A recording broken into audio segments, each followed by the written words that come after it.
BJ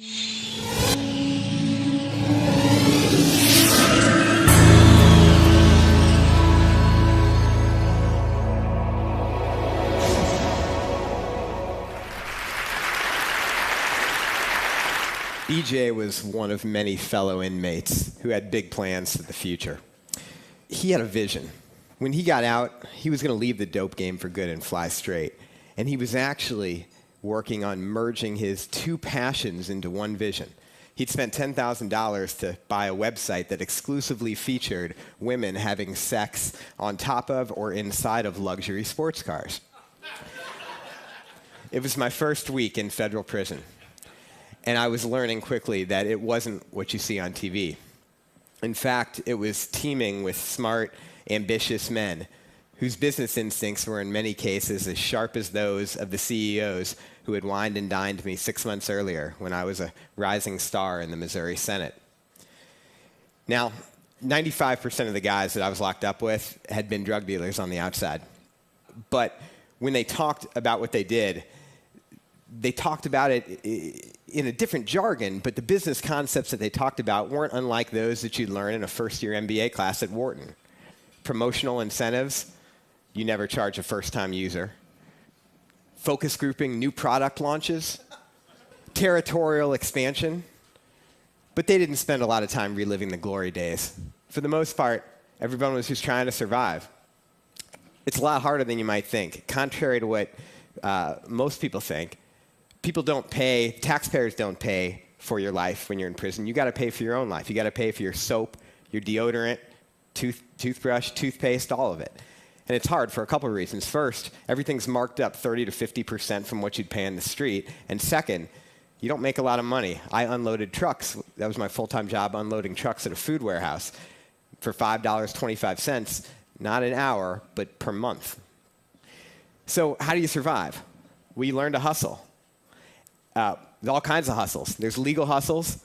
You pay everything in stamps. Those are the currency. You charge another inmate to clean his cell. There's sort of illegal hustles, like you run a barbershop out of your cell.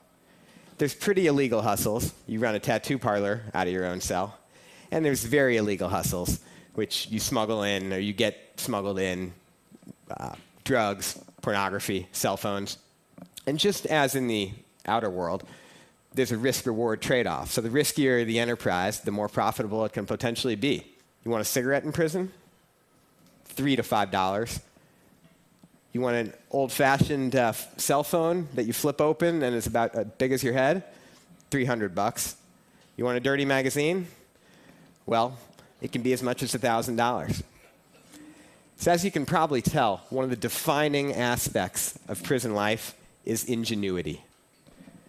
Whether it was concocting delicious meals from stolen scraps from the warehouse, sculpting people's hair with toenail clippers, or constructing weights from boulders in laundry bags tied on to tree limbs, prisoners learn how to make do with less.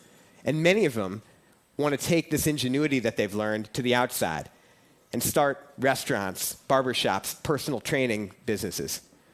But there's no training, nothing to prepare them for that, no rehabilitation at all in prison. No one to help them write a business plan, figure out a way to translate the business concepts they intuitively grasp into legal enterprises, no access to the internet even.